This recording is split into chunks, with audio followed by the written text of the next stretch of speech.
Welcome in. It's Sunday night. It is the Georgia show. I am Jake Roos. He is Rusty Mansell. We're with Dawgs HQ. Rusty, let's not even mince words, buddy. Let's just dive right in. I got the welcome banner up, but I got the next banner ready, and I think it's a little more apt. An ugly win in Jacksonville for the Georgia Bulldogs, man. People wringing their hands, people wondering what's going on. We'll get into Carson Beck later. I do want to touch on that in a big way. But looking back on this one now, you've had a chance to sleep on it. You've had a chance to think over this one, Rusty. I'm curious what your thoughts are, because mine are this. Georgia is 7-1, and it's figuring out a way to win games despite some really, really ugly play. And that's tough. That's a really tough thing to do. They just find ways to win, man. And I think what there's such a standard of Georgia just playing clean and just mowing down teams, you know what I mean? And that's just not been the case this year. I don't think you get frustrated watching that, and I understand it. You know, you kind of think like, what is going on with this team? But I went back and watched the game today. Just went back and watched it. Thank God I get to fast forward through commercials. But went back and watched the game today, and you know, they just you never felt like they were going to lose that game. And I think the DJ Lagway injury, which is that kid's special, man. That kid, yeah. I mean, listen, I've met this kid. Like, I met this guy in person. I could not believe how big he was in person. I think we might be having a different show today if DJ Lagway played that whole game. I mean, you never know. You never know there. But DJ Lagway, certainly great player. You hate to see that for anybody. Yep. And you know, Georgia had to play without DJ Shockley one game. You know what I mean? And they've been through all those. They've been through those types of things. So you never ever apologize for ugly win. You never ever apologize for beating Florida and Jacksonville. You move, right. Take your win and move on. This team has bigger goals. I think the fan base understands that. I think Kirby Smart knows that. I think this team knows that. But the one thing about this team, Jake, man, they just find ways to win games, man. And that those things, little things like that, make you go, it's a pretty damn special group, man, because they're not anywhere near what they can be. Now, they've got to get it in a hurry. They've got to find some things. They found it against Texas. You know, Carson Beck did turn the ball over in that game a couple times, but there were some big league throws he made in that game too. I go back to yesterday when they needed him, when there was no other option. Like that, it was he's going to get it done or they're going to lose this game. Point in the game, it was so late at that point in the game.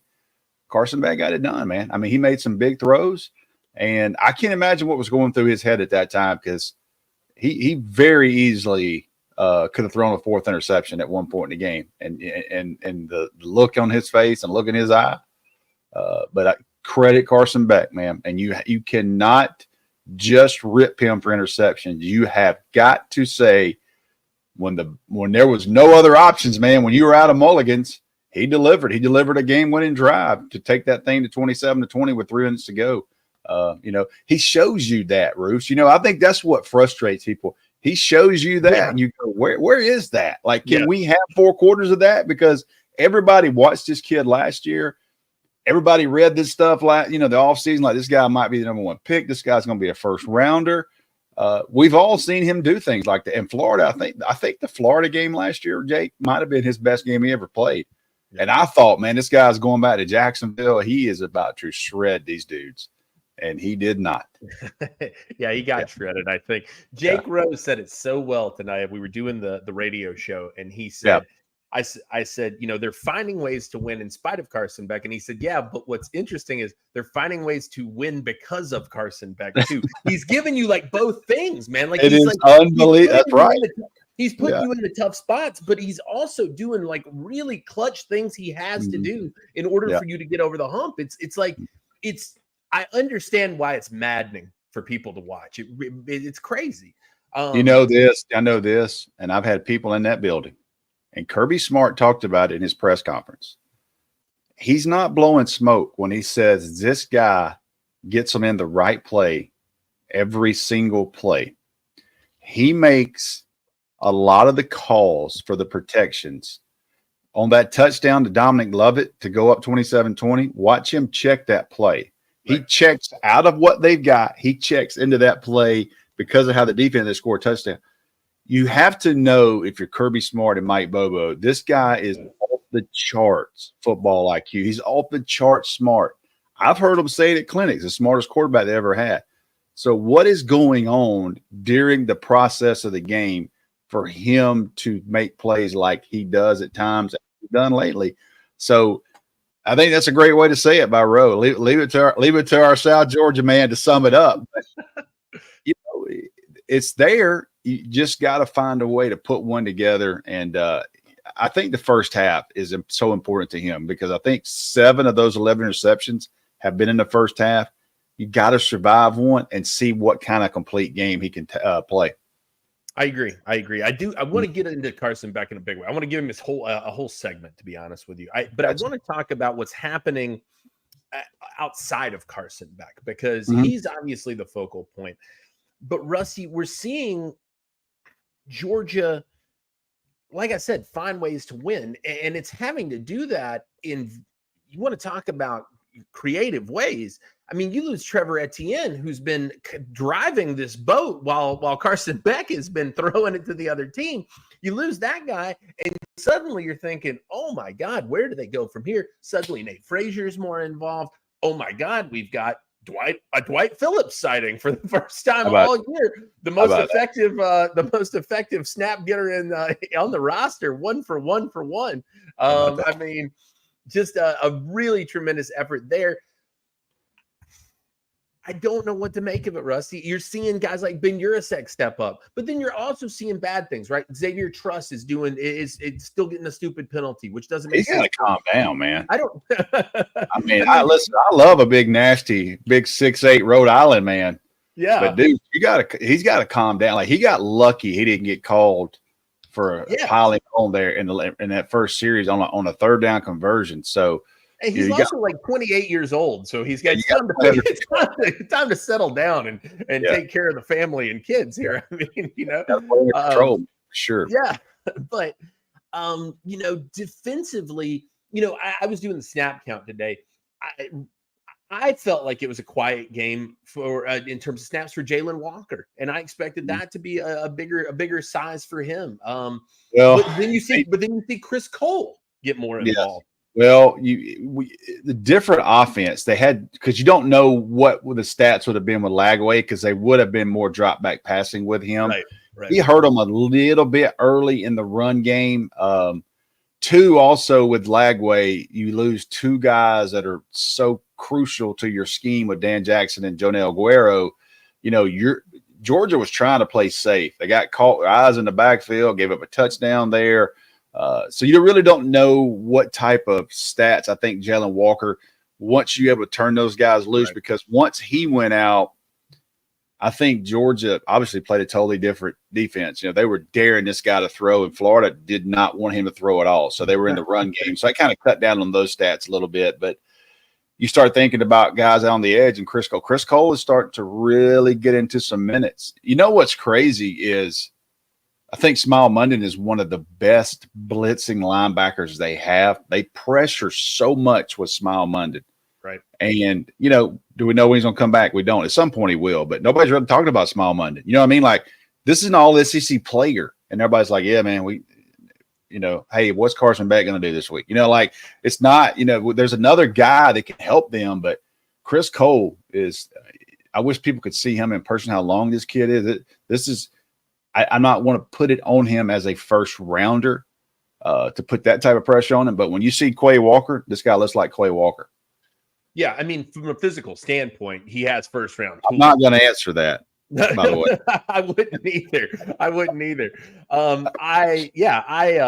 The guy has first round tools, right? I mean, he has everything you're looking for from a frame perspective, et cetera. Man, sure. You get at this point, I mean, like, nobody's even wringing their hands about the fact that, oh, sure, we're marching KJ Bolden out there to take care of the back end because the guy's a veteran now. I mean, he's played long enough. He's got enough snaps under his belt. It's just been so intriguing, Rusty. This is one of the most confounding teams. And quite frankly, I understand why people are frustrated with this Georgia team. They do not make it easy to watch. I promise you that. But it's 7-1. And, look, I said this on the board today, and I was half joking, but to some degree it was true. You want to know what real pain is? You go look at what's happening at FSU right now. Auburn. Like, yeah, oh my God, Auburn, absolutely. I mean, you're talking about total free fall. Everybody just collapsing. DJU, yeah, he's having problems. Everybody around him's having problems. Carson Beck's having problems, that everybody around him is collectively working together to forward this thing and make it work. That's what's striking to me about this whole thing. I think it's Famous Jay here says favored by 14.5 in a rivalry game, won by 14. Sky is falling. I just can't get with that narrative. I understand people's frustrations.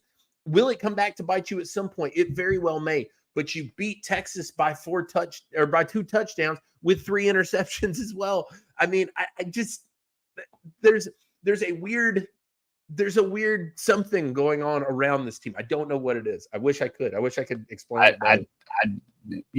I just go back to, like, dude, this team knows how to win, man.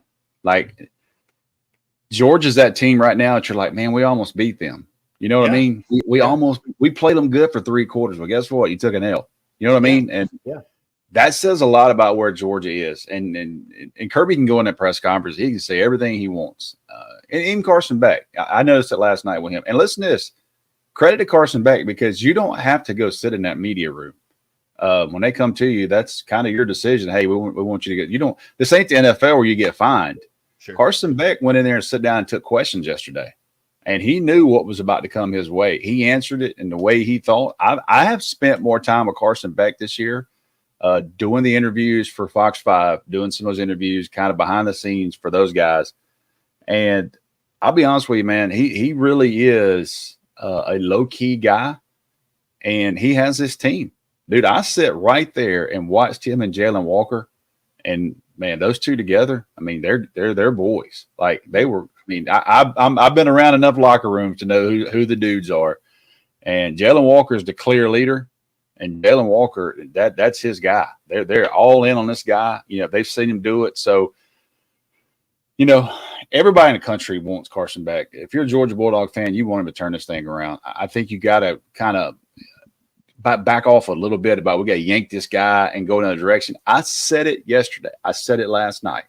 I thought Georgia was going to pull him for a series or two. I did too. Not to try to replace him, right? To try to gather him. Calm People down. are like, we should have pulled him and benched him, you know. And that's not everybody. There's always that craziness part. Not everybody's saying that. I thought they should have pulled him to let him see the field from the side, kind of, you know, recalibrate, just like Steve Sarkisian did with Quinn Ewers against Georgia. And then he played Ewers the second half. So I kind of thought that was, but I want to make it clear, like, they're all in with Carson Beck, and it's not that is their guy. That is who gives them the best chance. And to make this clear, if I have to make this clear, Kirby Smart ain't in the business to try to help Carson Beck feel better.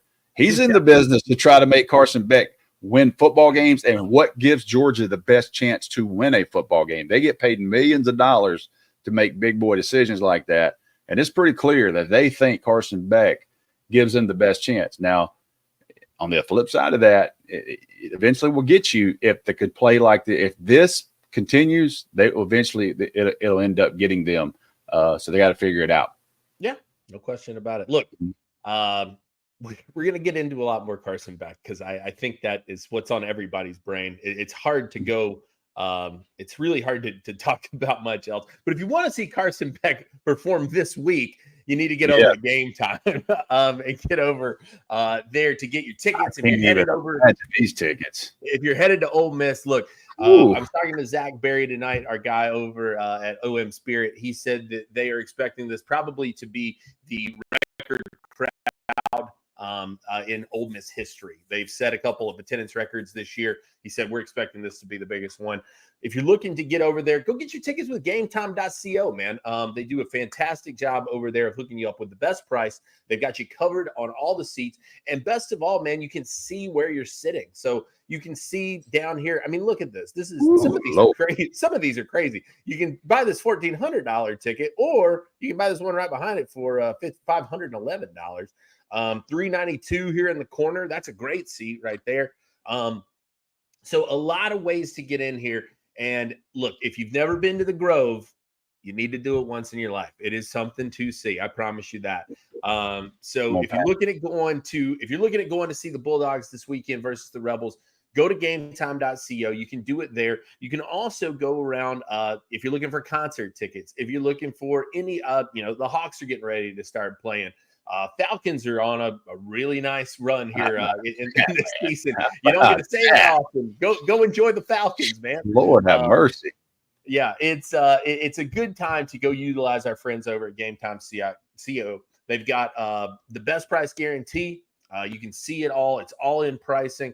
You get your tickets transferred to you fast. It's everything you want. Plus, you can get a discount using our code ON3, and that's ON3. And I want to make sure I'm giving you the right right discount price on that, what you're going to get off. It's going to be, I had it pulled up here, $20 off your first purchase. Terms and conditions do apply, but you use code ON3, that's ON3, and you can get $20 off your first purchase. This would be a great weekend to use it, but every weekend is. So get over there. What time is it? Game time. Get in the game.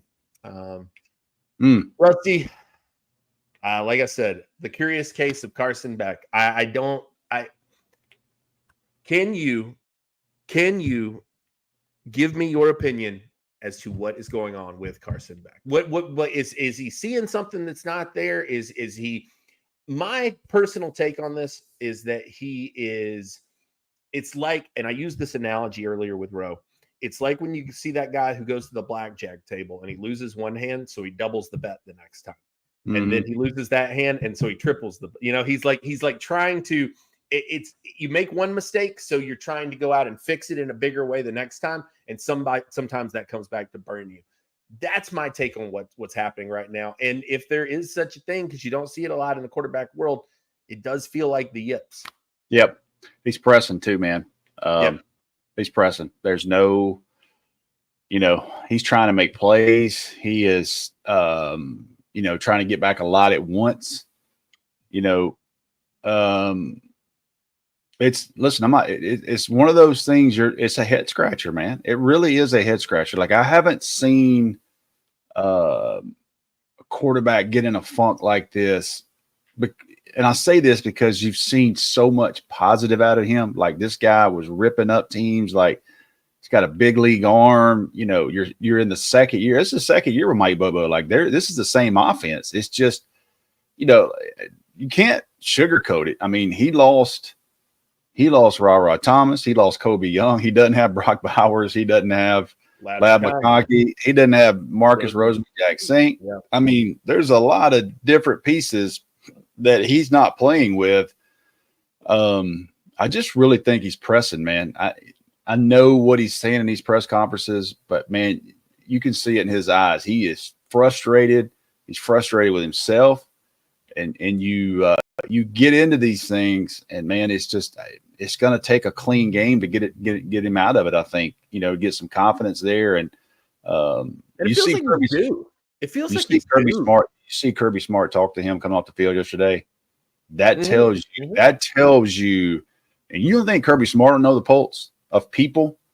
That's one thing I don't think people realize. Like, there's certain guys you can coach, and there's certain guys you got to make sure that their headspace is right. And that's just, you have to be able to do that with different individuals. You know what I mean? I mean, you could tell Nick Chubb to run through a brick wall, and he's not going to say a word is going to happen. Some kids, you got to talk to them a little bit differently. And that's what separates. That's what makes a great coach, because you got 85 personalities in there that every one of them think they're 5 stars. So, you see Kirby talk to him when he comes off. He's not, he is eye to eye with this guy and in a very clear spot with him. Now, later in the game, he got a little animated but guess what? They came out and scored on that drive. It had Lawson Lucky and those guys. And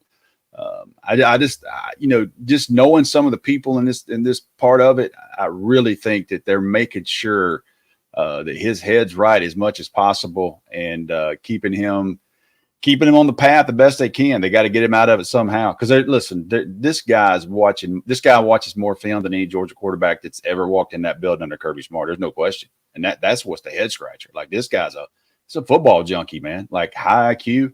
He's just not seeing it. And experience for that is, he is pressing hard. You know what I mean? He's pressing hard, and it's causing him to really force some things. There were 2 interceptions yesterday that I don't even know what he saw. Among the worst I've ever seen.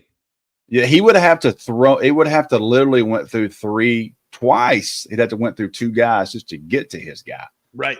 So that's when you go like. So you look at DeJuan Mathis, and let's go back to that game. And DeJuan Mathis won the job for Todd Monken. Todd Monken named him the starter. Todd Monken said, "This is our guy." They go through fall camp, and Dwight, he's the guy. They go to Arkansas, and they're down at halftime, and they look lifeless. I mean, they look lifeless. They can't get a first down. Well, they pull him, and they bring in Stetson Bennett, and that's kind of the start of that situation. What's the difference in that? They didn't know what DeJuan Mathis was going to do when the lights clicked on, and it didn't work. Like, it took them a half to realize, hey, this ain't going to work. Well, they've got about 25 games of it working with Carson Beck. They got the last 5. Well, it's not working. So, I mean, like, they got to figure it out and get back to what they did with him or where he was with that, because they know the ceiling is the highest with Carson Beck right now. So they got to figure it out, man. I just feel like he's pressing, and I don't know. Listen, you can help him. They got to be able to run the freaking football too, man. They can't run the ball right now, which is another head scratcher. That's something that's really surprising me. And I think Tate Ratledge did all he could to get back in the games. He played a little bit. I mean, he's such a great run blocker. If they could get him back full time this week, that's going to help some too.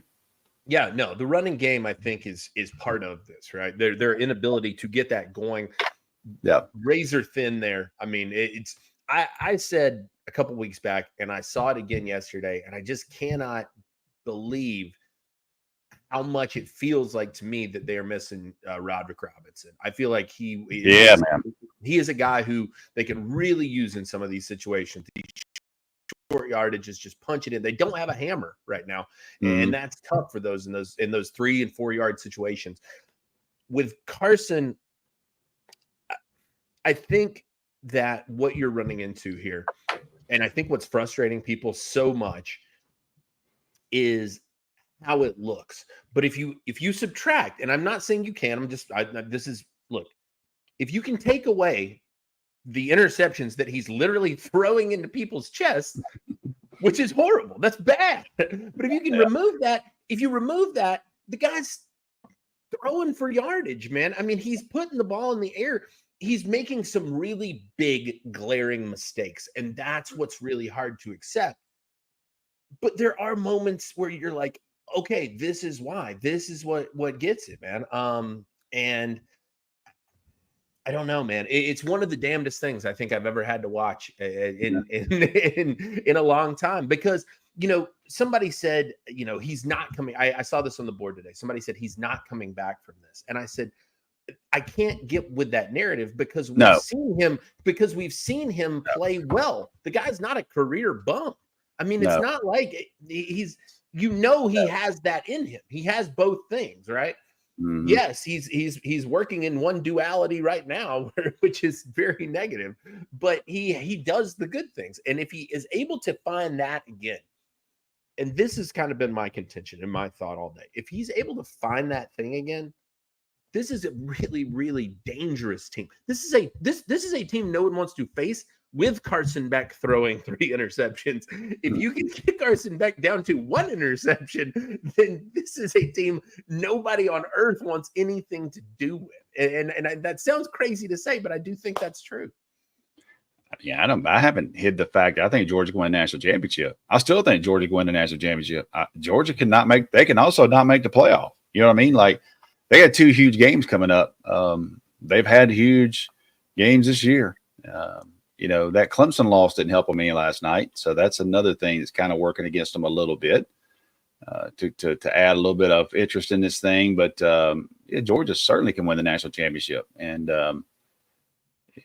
it would be interesting to see them put together a clean game. Like, I mean, both sides of the ball. Doesn't have to be perfect. I mean, a good, clean game from Carson Beck and from some guys around him, and see what they could actually do, see where they can go. Because I'm telling you, they beat the piss out of Texas, and he still thinks he picks that game. So we'll see. We'll see. It's week by week now. I think Jeremy Johnson had a post yesterday, and I agree 1,000,000% with this.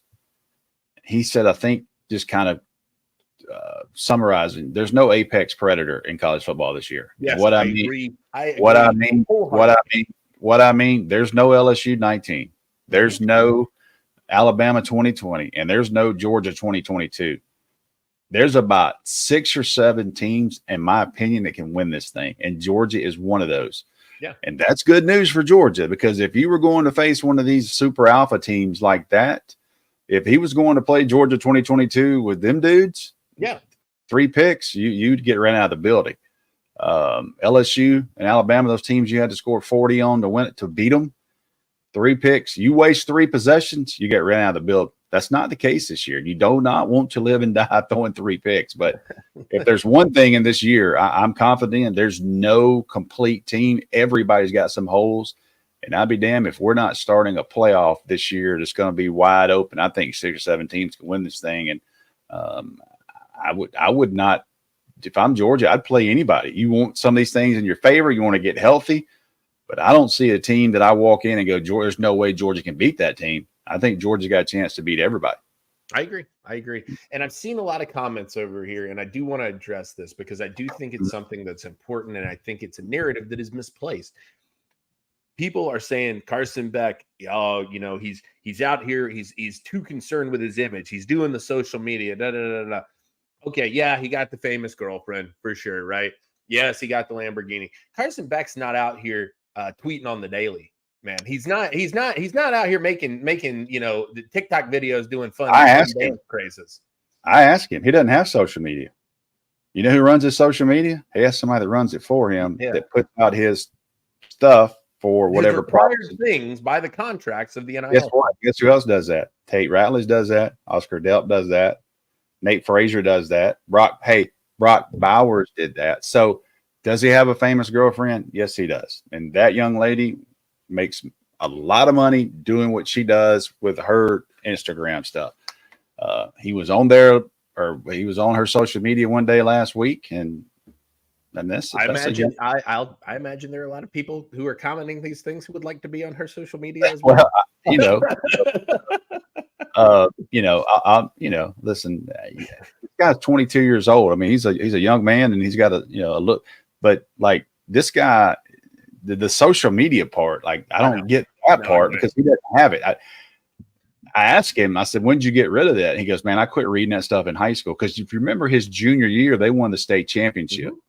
And that's when Carson Beck blew up, because they beat some really good teams in Florida.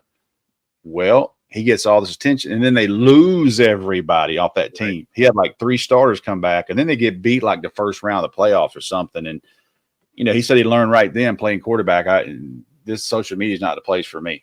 Good or bad, you just need to get off of it. So, that I can answer that question, because I flat out asked him face to face a couple of weeks ago, and he said, man, I got somebody that signs in for mine. And I asked CJ Allen too. I mean, he does a little bit of Instagram, but they have requirements for their products they endorse. So that's not a problem. I don't, he's got a famous girlfriend. I mean, and it is what it is. Yeah. I don't know what she plays basketball. She's not going to be around here. I don't know what people expect for somebody in his position. I think the Lamborghini part is where, and I don't know if he bought it. I don't know if he leased it. It's really none of my business. But I think that's where people are like, his attention is not there. That's what the head scratcher is, man. It's there. It's not happening for him, and it's not happening for him in a really bad way right now. And there's been 4 or 5 games. I just don't really know what you can do other than take it by half. Like, hey, let's go have a clean first half Saturday against Ole Miss, and let's see where he is and see where things go, because you just can't get over it, Jake. I cannot get over the basically the highs and lows. Like, this guy, it's in one game too. You know what I mean? Like, he'll give it to you in a game. Like, you're like, well, that's Carson Beck. That guy's, he's dropping it, man. He's dropping it, and then next thing you know, he'll throw a pick, and you're like, "What?" And that's also Carson Beck. That's Carson Beck. So, but I think I can answer clearly that that's their guy. That this is this team. He owns that locker room. That those guys are. That's their quarterback. He's been there. He's played. Hey, this guy's played at Tennessee. This guy's played at Alabama. This guy's played at Auburn. This guy's about to play at Ole Miss. I mean, and he's sure he's certainly won a lot more games than he's lost. By some measure. Speaking of winning, let's talk about our boys over at MyPerfectFranchise.net. Andy Ludicky and the team over there. Are you a displaced corporate executive or wanting to put your career in your own hands? Or are you an experienced entrepreneur wanting to diversify? Well, Andy Ludicky and MyPerfectFranchise.net can help. Andy's a huge college sports fan and franchise veteran, having owned multiple franchises and businesses. Using his expertise, he helps others find their American dream through a very thorough consultation and evaluation process. So call Andy. Put your life and career in your own hands. Best of all, his services are 100% free to you. So what do you have to lose? Find your perfect franchise today at myperfectfranchise.net. That is myperfectfranchise.net. Andy Ludicky and the boys over there. Rusty, gearing up for the Grove, man. Big weekend. God, they all are, aren't they? I mean, you just don't know. Listen, this one has some legitimate concerns, in my opinion, when you're thinking about Georgia and the vulnerabilities that it has. And it's really not about Carson Beck, although they are pretty damn good at getting after the passer. It's really about what Ole Miss does offensively that Georgia has struggled with defensively, and that's putting the ball in the air against some of these cornerbacks. They have a plethora of options when it comes to throwing this ball up, man. And I think that this one may hinge a little bit more on what the defense does than what Carson Beck does, in my opinion. Yeah, well, I can tell you this. I was on the field. I was in field level last year. I was in field level. I was on the sideline. I was in a field level place to watch that game last year. And I'm telling you right now, Georgia defensive line flat out whipped their ass. Can I say that? They did. That's what they did. And Kamari Lassiter shut down Trey Harris. Right. Like he clamped him down like he did Luther Burden. They don't have Kamari Lassiter anymore. And he's why he's playing NFL and doing really good. So with Georgia, they're going to take chunk shots. I mean, they're going to take – you may never see a team with Georgia play this year that will take this many shots down the field. They're gonna throw it. Now, I do think that if you get Jackson Dart off his spot a little bit, that's where it's kind of been an issue a little bit there. Now I will say this too. Now Ole Miss was kind of banged up, and then they lose a tackle right the first of that game, and they brought another guy in, and man, he was toast. And Jackson Dart had no time most of the night. They were all over him. So that's going to be a little bit different. Crowd was there, and Lane Kiffin openly said, when he left Georgia that night, he basically went to the collective and said, if we don't get bigger players, we're never beating a team like that. If we don't get bigger on the offense and defensive line, we're never beating a team like that. If y'all want to go 7-4, 8-3, whatever you're trying to go, but y'all want to go bigger, we're not doing it until we get bigger bodies. And they went out and got the defensive end from Florida. They went out and got Walter Nolan, who was a former #1 player in the country. Yeah, I mean, they went out and got dudes now for this type of game in particular. So it's going to be a little different roster Georgia's going to face.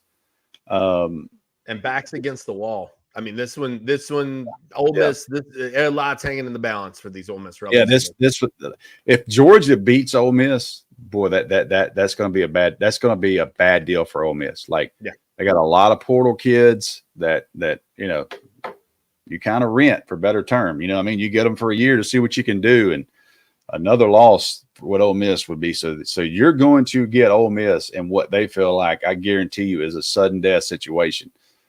You're also going to hear a lot of narrative this week about Georgia not being very good. The Georgia are not playing well and walking into hostile territory. Georgia's handled that kind of well, as long as it didn't Tuscaloosa. Oh, by the way, I think I saw today Kirby Smart's played Alabama 7 times since he's been the head coach at Georgia, not one time in Sanford Stadium, which is crazy.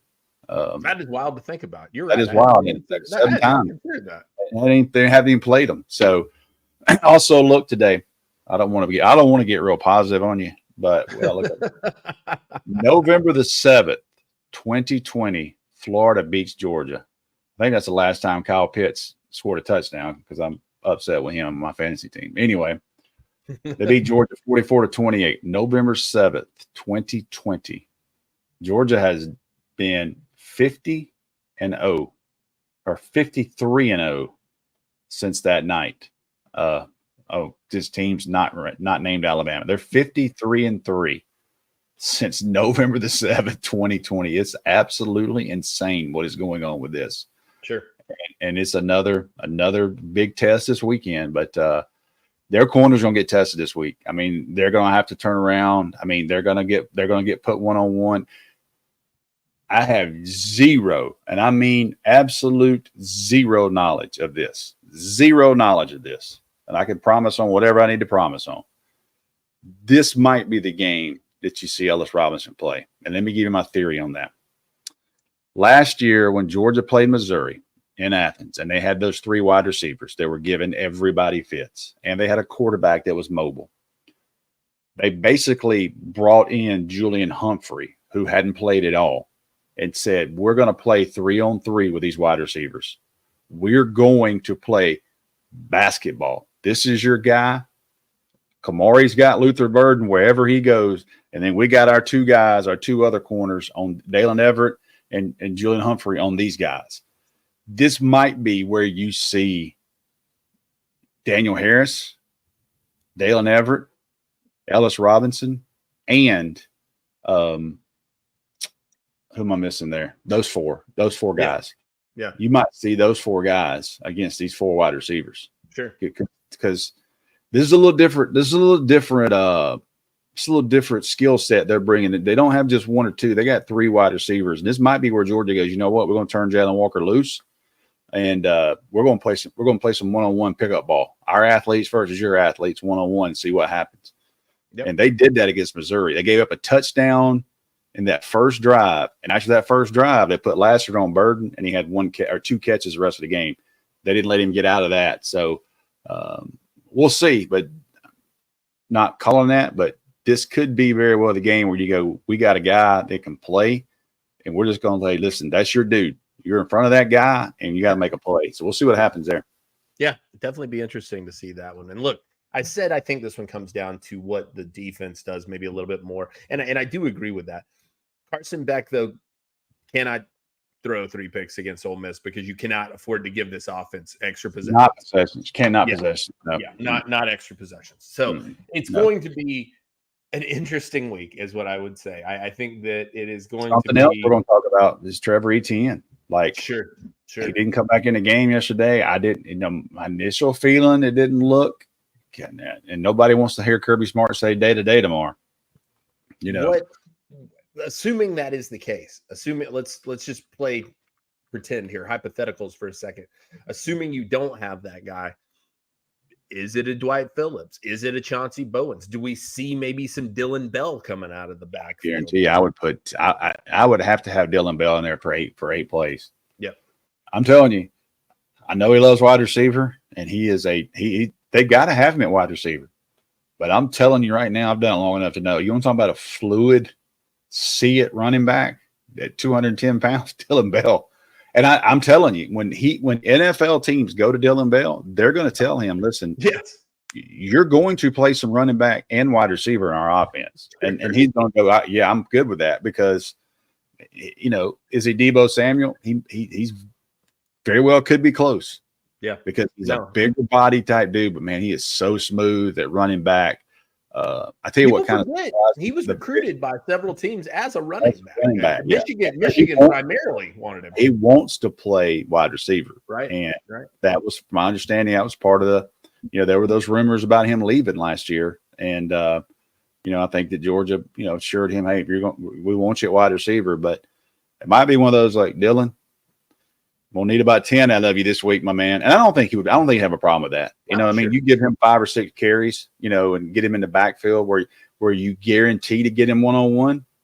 Who knows? But Dwight Phillips, now that you've seen him in there, you could sneak some plays in with him there.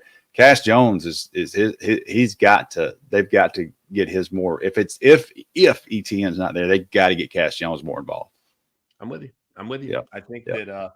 that it's going to be interesting. And I think that Dwight Phillips thing, I said this on the board today, there'll be some useful eye candy down the road. You give that look. Next time that kid walks out there, everybody's going to have to know where he is because of the burst, the explosiveness. So regardless if it's in a decoy, just as a decoy, you got to know where Dwight Phillips is next time he steps out there. I'll say this. God, don't let me in positive. Georgia 7-1. Don't kill me in the comments, man. Georgia 7-1.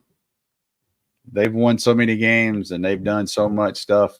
They just find freaking ways to win, which is crazy. But enjoy it, man. I know everybody wants it cleaner. That team wants it cleaner. Carson Beck wants it cleaner. Kirby Smart wants it cleaner. But man, all those people that rode home from Jacksonville today, it could have been a lot longer ride. I can assure you. I've made that trip a lot more times with a loss than I have with a win. And I'm telling you, you take that win, you move to the next one and try to figure it out, man. But say it again, like I did the week before Texas. Georgia can win the national championship, and nothing has changed my mind. But they got to get better, and they got no time to wait. It's got to start this week. Absolutely. No question about it. Guys, we'll have you covered on all of it at Dawgs HQ. I can assure you that. From every single possible angle, injuries, Carson Beck, recruiting is still going on. We haven't even talked about that tonight. It's still happening. It's been a barrage here, Rusty, and for the next month, it's not going to slow down at all. We've got exactly 4 weekends until signing day. So whatever it is it National Financial Aid Agreement Day or whatever? Yeah. I'll tell you, it's a good omen. We're watching this right now. Matt Stafford just delivered an unbelievable bomb walk off to win it in overtime. That's the omen we need right there. Matt Stafford started a week off right with just like Alabama. He just gave a walk off, one play in overtime. Rams win, and see that's going to get Carson Beck going this week right there. Matt Stafford had to reach into the bag, man. Matt Stafford did it for the Dogs. Hell of a throw. Oh, guys, get over to Dawgs HQ. Get tuned in this week. Big game for the Dogs. We'll have you covered on every single angle as we do every single week. Get back over here too for Dawgs HQ Plus. That's will be Tuesday and Thursday again. You guys gonna do 2 more this week or one? Oh yeah, we're splitting it. We're splitting that. I think everybody liked that. Be honest with you, man. If you're not a member of Dawgs HQ, that's okay. We're glad you're here. Thank you for being here. Remember, just Dawgs HQ Plus. That's great too, and thank you. I say this: give us 2 months. Go sign up and go from November the 3rd until December 31st. Yeah, give us 2 months, and let us earn that subscription from you. And it's going to start tomorrow morning. I'll leave it at that. There you go. Rock and roll. Ominous words from the boss himself. Guys, we will be back with you here all over the channel this week and over at Dawgs HQ. Get over there, hang out with us. We appreciate you guys tuning in this evening. Have a great evening, and we'll catch you soon.